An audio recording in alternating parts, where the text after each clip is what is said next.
इस दुनिया में खतरनाक क्रिएचर ने हमला कर दिया है और दुनिया से लगभग सभी इंसान खत्म हो चुके हैं। जो कुछ गिने चुने लोग बचे हैं वो किसी तरह अपनी जान बचाने की कोशिश कर रहे हैं। कहानी की शुरुआत ब्लेयर नाम की एक लड़की से होती है जो एक वीरान घर में अकेली रह रही है। वो लंबे समय से किसी और इंसान से नहीं मिली है और पूरी तरह से खुद को बचाने में लगी हुई है। उसके पास एक वॉकी टॉकी है जिससे वो ये उम्मीद लगाए बैठी है कि शायद कभी कोई इंसान उससे कॉन्टेक्ट करेगा। एक दिन वो अपने घर से बाहर निकलकर एक अजीब सी जगह पर पहुंचती है। ये जगह देखने में किसी पुराने शेल्टर जैसी लगती है जहाँ कभी इंसानों ने पनाह ली होगी, लेकिन अब वहाँ पर कोई नहीं बचा है। जैसे ही ब्लेयर अंदर जाती है उसको कुछ जरूरी सामान मिल जाता है, एक पानी की बोतल और कुछ दवाइयाँ। वो जल्दी से उन्हें अपने बैग में रख लेती है, लेकिन तभी उसको एहसास होता है कि वहाँ पर कोई और भी मौजूद है। डर के मारे वो बिना समय गवाए वहाँ से भाग निकलती है और अपने ठिकाने पर वापस लौट आती है। वापस आकर वो अपने नॉर्मल रूटीन में बिजी हो जाती है। वो खाना खाती है, किताबें पढ़ती है और अपने वॉकी टॉकी को ध्यान से देखती है, सिर्फ इस उम्मीद में कि शायद कोई उसको जवाब दे। लेकिन उसको पता है कि इस उजड़ी हुई दुनिया में शायद ही कोई जिंदा बचा होगा। उधर दूसरी ओर ब्लेयर से बहुत दूर टॉमी नाम का एक लड़का भी अपनी जान बचाने की जद्दोजहद में लगा हुआ था। अब जिस जगह पर वो रह रहा था वहाँ पर अचानक खतरनाक क्रिएचर आ जाते हैं। वो बिना समय गवाए वहाँ से भागने लगता है। इसी दौरान भागते भागते उसका बैग गिर जाता है जिसमें उसका जरूरी सामान था। हालांकि अपनी जान बचाना ज्यादा जरूरी था, इसलिए वो बिना बैग के एक सुरक्षित जगह पर जाकर छिप जाता है। पूरी रात वो डर के साए में गुजार देता है, उसी स्थान पर छिपा रहता है और सुबह होते ही टॉमी हिम्मत जुटाकर वापस उसी जगह जाता है जहाँ पर उसका बैग गिरा हुआ था। वो उसको उठाता है और जल्द ही किसी दूसरी जगह जाकर छिपने का फैसला करता है। उसके पास भी एक वॉकी टॉकी था जिससे वह किसी से संपर्क करने की कोशिश करता है और किस्मत से उसका यह प्रयास सफल हो जाता है। वो ब्लेयर से जुड़ जाता है। पहली बार था जब उसने इतने लंबे समय बाद किसी इंसान की आवाज सुनी थी। टॉमी ब्लेयर को बताता है कि वो एक पुराने बांध के ऊपर चढ़ा हुआ है। वो बताता है कि नीचे खतरनाक क्रिएचर मंडरा रहे हैं, जिस पर ब्लेयर उसको एक आइडिया देती है। वो बताती है कि बाण में एक खिड़की है जिससे होकर वो सुरक्षित बाहर निकल सकता है। टॉमी उसकी बात मानता है और खिड़की के रास्ते से भाग निकलता है। इस तरह ब्लेयर की मदद से उसकी जान बच जाती है। अगली सुबह वो वापस उसी जगह पर जाता है और अपना बैग और वॉकी टॉकी उठाकर आगे बढ़ जाता है। टॉमी अपनी सुरक्षित बच निकलने की खबर ब्लेयर को देता है जिससे वो बेहद खुश हो जाती है और कहती है कि इतने समय बाद उसने किसी इंसान की आवाज सुनी है। टॉमी उत्सुकता से उससे पूछता है कि वो कहाँ रह रही है। ब्लेयर उसको बताती है कि वो एक पुराने घर में रह रही है जो काफी समय से वीरान पड़ा है। वो बताती है कि वो यहाँ पर लोगों से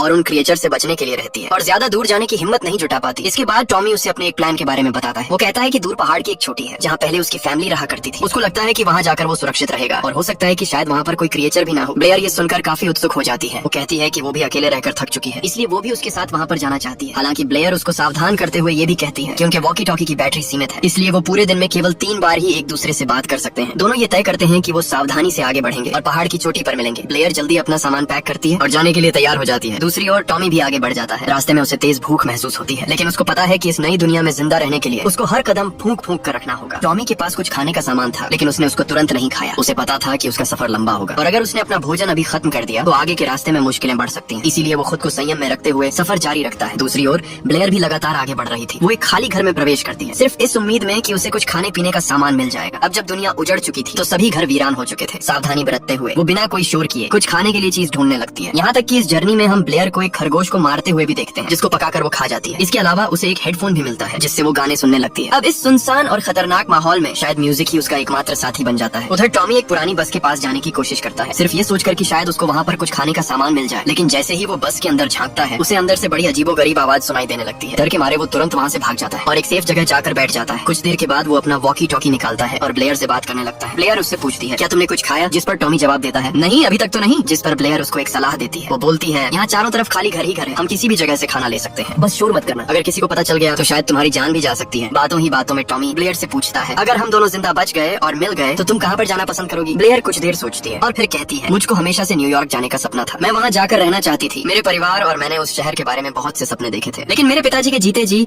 हमारा यह सपना कभी पूरा नहीं हो पाया। उसकी आवाज में उदासी झलकती है। वो आगे बताती है, मेरे पिता की आखिरी निशानी सिर्फ एक तस्वीर है और अब मेरे पास बस वही बची है। इसके बाद ब्लेयर टॉमी से उसकी कहानी पूछती है। टॉमी धीरे से जवाब देता है, मैं कोई खास नहीं हूँ। मेरे पिता की भी बस एक ही निशानी मेरे पास है, उनका नेकलेस। मैं उसको हमेशा अपने पास रखता हूँ क्योंकि वही मुझको जीने की वजह देता है, उम्मीद देता है। जब मेरे पिता का निधन हुआ तो मैंने उनकी अस्थियां समुद्र में बहा दी थी। अगर मैं इस तबाही से जिंदा बचा तो एक दिन मैं फिर से उस समुद्र के किनारे जाऊंगा ताकि अपने पिता को आखिरी अलविदा कह सकूं। ब्लेयर उसकी बातों को ध्यान से सुनती है और कहती है, रात होने वाली है, इससे पहले तुम्हें नई सोने की जगह ढूंढ लेनी चाहिए। हम अब रात को ठीक 9 बजे बात करेंगे। इसके बाद ब्लेयर अपनी जर्नी जारी रखती है और रास्ते में एक चर्च तक पहुंच जाती है। पूरा चर्च सुनसान पड़ा था, लेकिन तभी उसको वहाँ पर एक अजनबी औरत मिलती है। वो महिला अजीब तरह से बोलने लगती है। वो कहती है, भगवान हमें हमारे कर्मों की सजा दे रहा है। इंसानों ने बहुत पाप किए थे और अब उन्हें उनके पापों की सजा मिल रही है। ब्लेयर ये सुनकर गुस्से से भर जाती है। वो जवाब देती है, अगर तुम्हारा भगवान सच में होता तो वह इंसानों को मरने नहीं देता, क्योंकि इंसान उसके अपने बच्चे हैं और कोई भी भगवान अपने बच्चों को मरने के लिए अकेला नहीं छोड़ता। इसलिए यह बेकार का ज्ञान देना बंद करो। इतना कहकर वो वहाँ से गुस्से में निकल जाती है और अपनी जर्नी की ओर आगे बढ़ती है। रात काफी हो चुकी थी। टॉमी एक खाली घर में एंटर होता है और वहाँ खाने पीने का कुछ सामान ढूंढने लगता है। थोड़ी देर खोजबीन के बाद उसको थोड़ा बहुत खाना मिल भी जाता है, लेकिन जैसे ही वो वहाँ से बाहर निकलने की कोशिश करता है उसकी नजर एक खतरनाक क्रिएचर पर पड़ती है। वो घबरा कर तेजी से भागने लगता है, लेकिन अचानक लड़खड़ा कर वो जमीन पर गिर जाता है और अगले ही पल वो खतरनाक क्रिएचर उसके ऊपर आ जाता है। टॉमी को लगता है कि यह उसका आखिरी समय है। लेकिन आश्चर्य की बात ये थी कि वो क्रिएचर उसको नुकसान नहीं पहुंचाता। कुछ देर तक टॉमी को घूरने के बाद वो वहाँ से चला जाता है। किसी तरह अपनी जान बचाकर टॉमी तेजी से दौड़ता हुआ एक सुरक्षित जगह जाकर छिप जाता है। उसकी सांसें थमी हुई थी, दिल तेजी से धड़क रहा था। उसने तुरंत वॉकी टॉकी उठाई और ब्लेयर को कॉल किया। वो बोला, मेरे ऊपर एक क्रिएचर ने हमला किया था, लेकिन उसने मुझको मारा नहीं, मैं किसी तरह बच गया। ब्लेयर ये सुनकर चौंक जाती है। वो कहती है, कैसे हो सकता है? अब तक जो भी इन क्रिएचर्स के संपर्क में आया वो जिंदा नहीं बचा। आखिर इस बार ऐसा क्या अलग हुआ है? टॉमी की आवाज भारी हो जाती है। वह धीरे धीरे कहता है, जब ये क्रिएचर्स पहली बार आए थे तब उन्होंने मेरे पिता को मार दिया था, मेरी माँ और मेरी बहन को भी। मैं सिर्फ अकेला बचा था, मैं अपने पिता की मदद भी नहीं कर पाया था और अब मुझको समझ नहीं आता कि मैं किसके लिए जिंदा रहूं। उसकी आवाज में बेबसी झलकती है और वह रोने लगता है। ब्लेयर उसको शांत करने की कोशिश करती है। वो बोलती है, टॉमी, हम अभी भी जिंदा हैं, तुम्हें मेरे लिए जिंदा रहना होगा, हिम्मत मत हारो। अगर तुम्हारे पिता होते तो क्या वो तुम्हें इस तरह हारते हुए देखते? बिल्कुल नहीं, हमें मजबूत रहना होगा और पहाड़ की चोटी तक पहुंचना होगा। हम जल्द ही वहाँ पर मिलेंगे, बस विश्वास बनाए रखो। दोनों कुछ देर और बातें करते हैं। फिर ब्लेयर अपने सफर पर आगे बढ़ जाती है। रास्ते में उसको एक लावारिस गाड़ी मिलती है जो बेकार पड़ी थी। वो रात बिताने के लिए उसी में रुकने का फैसला करती है। उधर टॉमी भी एक सेफ जगह खोज कर आग जलाता है और वहीं बैठकर रात काटने की तैयारी करता है। अब सुबह होते ही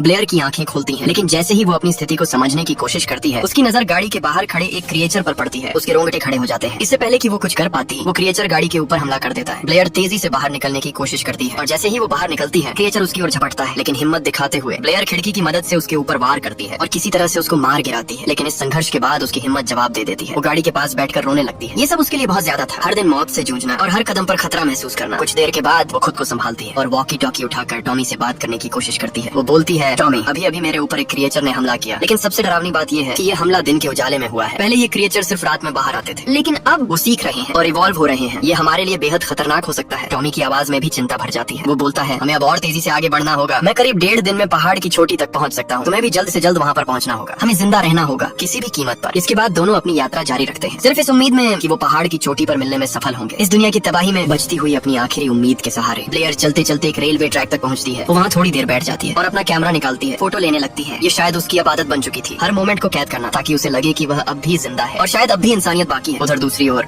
टॉमी भी एक सुनसान घर में एंटर होता है। उस घर में घोड़ों का अस्तबल भी था जो अभी तक बचे हुए थे। जैसे ही वह आसपास का जायजा ले रहा होता है, एक लड़की अचानक उसके सामने आ जाती है। उसकी हालत बेहद खराब थी, वो भूख से कमजोर थी। वो लड़की टॉमी से कहती है, तुम्हारे पास जो बैग है वो मुझे दे दो, मैं तुम्हें जाने दूंगी, वरना मार भी सकती हूँ। टॉमी को उसकी हालत पर तरस आता है, लेकिन वह अपना जरूरी सामान भी नहीं दे सकता था। वो उसे मना कर देता है, जिस वजह से वो लड़की गुस्सा हो जाती है। वो गड़गड़ाने लगती है, लेकिन जब टॉमी टस से मस नहीं होता तो वो अचानक उस पर हमला कर देती है। टॉमी तेजी से एक कोने में छुप जाता है, लेकिन तभी वहाँ एक और खतरा आता है। एक क्रिएचर लड़की की तरह उसे देखता है। लड़की की चीख निकल जाती है। टॉमी बिना रुके वहाँ से भाग जाता है, लेकिन वो लड़की इतनी बदकिस्मत थी कि क्रिएचर के चुंगल में फंसकर वहीं मर जाती है। टॉमी बिना वक्त गवाए वहाँ से दूर हो जाता है और एक सुरक्षित जगह पहुंचकर वॉकी टॉकी के जरिए ब्लेयर से संपर्क करने की कोशिश करता है, लेकिन ब्लेयर से कोई जवाब नहीं मिलता। शायद उसने अपना वॉकी टॉकी बंद कर रखा था। दरअसल ब्लेयर भी खतरे से बच नहीं पाई थी। जैसे ही वो रेलवे ट्रैक से आगे बढ़ती है, एक क्रिएचर उसके ऊपर हमला कर देता है। ब्लेयर के पास बचने का कोई रास्ता नहीं था। वो लड़ने के लिए तैयार थी, लेकिन तभी एक बूढ़ा आदमी अचानक वहाँ आता है और अपने हथियार से उस क्रिएचर को मार देता है। ब्लेयर कुछ समझ पाती उससे पहले ही वह आदमी उसे अपने घर ले जाता है। वहाँ वो ब्लेयर की चोटों पर पट्टी बांधता है और उसके लिए चाय भी बनाता है। ब्लेयर गहरी सांस लेते हुए पूछती है, तुमने मेरी मदद क्यों की? वह बूढ़ा आदमी मुस्कुराते हुए कहता है, इसके अलावा मैं और क्या कर भी सकता था। ब्लेयर उससे पूछती है, क्या तुम यहाँ अकेले रहते हो? आदमी सिर हिलाकर बताता है, पहले मेरी पत्नी भी मेरे साथ थी, लेकिन जब ये क्रिएचर्स आए तो उन्होंने उसे मार दिया। मैं किसी तरह बच गया। अब बस यही सोचकर खुद को समझाता हूँ कि कम से कम उसे इस नर्क से छुटकारा तो मिल गया। थोड़ी देर के बाद ब्लेयर वॉकी टॉकी ऑन करती है और टॉमी से संपर्क करने की कोशिश भी करती है। वो बताती है कि एक बूढ़े आदमी ने उसकी जान बचाई। टॉमी उससे पूछता है, क्या तुम उस पर भरोसा करती हो? आज सुबह ही एक औरत ने मुझ पर हमला किया था और किसी तरह मैं बच गया। ब्लेयर भरोसे से जवाब देती है, हाँ, मैं इस आदमी पर भरोसा कर सकती हूँ। अगर वो चाहता तो मुझको वहीं छोड़ देता, लेकिन उसने मेरी जान बचाई, मुझे खाना दिया और मेरी देखभाल भी की। इस दुनिया में अब ऐसे लोग बहुत कम बचे हैं। अगर हम जिंदा रहे तो हम भी इसी तरह किसी दूर फार्म हाउस में रहेंगे, वो भी बिना किसी डर के। इसके बाद ब्लेयर अचानक अपनी माँ की कहानी बताने लगती है। उसकी आवाज भारी हो जाती है। वो कहती है, मैं और मेरी माँ एक रात सो रहे थे जब अचानक एक क्रिएचर ने हमारे ऊपर हमला कर दिया। मेरी माँ ने उसको रोकने की पूरी कोशिश की। उसने मुझसे कहा कि मैं भाग जाऊं, लेकिन मैं नहीं भाग पाई। मैंने उसको तड़पते हुए देखा। उसके बचने की कोई उम्मीद नहीं थी। मेरे पास एक गन थी जिसमें सिर्फ एक ही गोली थी और वो गोली मैंने अपनी माँ को मार दी क्योंकि मैं उसको तड़पता हुआ नहीं देख सकती थी। इतना कहते ही ब्लेयर रोने लगती है। टॉमी उसको शांत करने की कोशिश करता है। वो कहता है, तुमने जो किया वो सही किया, किसी को इतने दर्द में छोड़ देना भी गलत था। ब्लेयर खुद को संभालती है और घर के अंदर वापस चली जाती है। उस बूढ़े आदमी ने भी उसकी बातें सुन ली थी। वो धीरे से कहता है, तुमने जो किया उसके लिए बहुत साहस चाहिए, हर कोई इतनी हिम्मत नहीं कर सकता। ब्लेयर उसकी ओर देखती है और अब उसे समझ आ रहा था कि इस दुनिया में बचे रहने के लिए सिर्फ ताकत ही नहीं बल्कि दिल भी मजबूत होना चाहिए। जेम्स ब्लेयर की बातें ध्यान से सुनता है और गहरी सांस लेते हुए कहता है, मेरी पत्नी के साथ भी कुछ ऐसा ही हुआ था। मैंने उसको बचाने की पूरी कोशिश की, लेकिन मैं नाकाम रहा। मैं आज भी उस दर्द के साथ जी रहा हूँ। मैं अपनी पत्नी को बचा नहीं पाया, लेकिन शायद यही वजह थी कि मैंने तुम्हारी मदद की। कम से कम इस बार मैं किसी की जान तो बचा सका। इसके बाद जेम्स ब्लेयर को एक बैग देता है जो खाने पीने के सामान से भरा हुआ था। वो कहता है, अब तुम्हें उत्तर दिशा की ओर जाना चाहिए जहाँ तुम्हारा दोस्त तुम्हारा इंतजार कर रहा होगा। और हाँ, एक बात हमेशा याद रखना, अगर कभी तुम्हें रहने के लिए किसी जगह की जरूरत पड़े तो इस घर के दरवाजे हमेशा तुम्हारे लिए खुले रहेंगे। शायद मेरे पास ज्यादा वक्त नहीं बचा है, लेकिन जब तक हूँ ये घर तुम्हारा है। ब्लेयर उसे थैंक यू कहती है और वहाँ से निकल जाती है। उधर दूसरी ओर टॉमी एक सुनसान जगह पर बैठा होता है। वो अपने पास बचे कुछ खाने को खा रहा होता है। तभी अचानक उसको ऐसा महसूस होता है कि कोई और भी वहाँ मौजूद है। उसकी धड़कनें तेज हो जाती हैं और तभी अंधेरे में से एक क्रिएचर उसके ऊपर हमला कर देता है। टॉमी अपनी पूरी ताकत लगाकर उससे बचने की कोशिश करता है, लेकिन वो क्रिएचर बेहद खतरनाक था। तभी उसे पास में एक बड़ा पत्थर दिखाई देता है। वो अपनी पूरी ताकत से उस पत्थर को उठाकर क्रिएचर के सर पर दे मारता है। क्रिएचर दर्द से चीखता है और वहीं पर ढेर हो जाता है। टॉमी राहत की सांस लेता है, लेकिन वो जानता था कि यह जंग अभी खत्म नहीं हुई थी। वो तुरंत वॉकी टॉकी उठाकर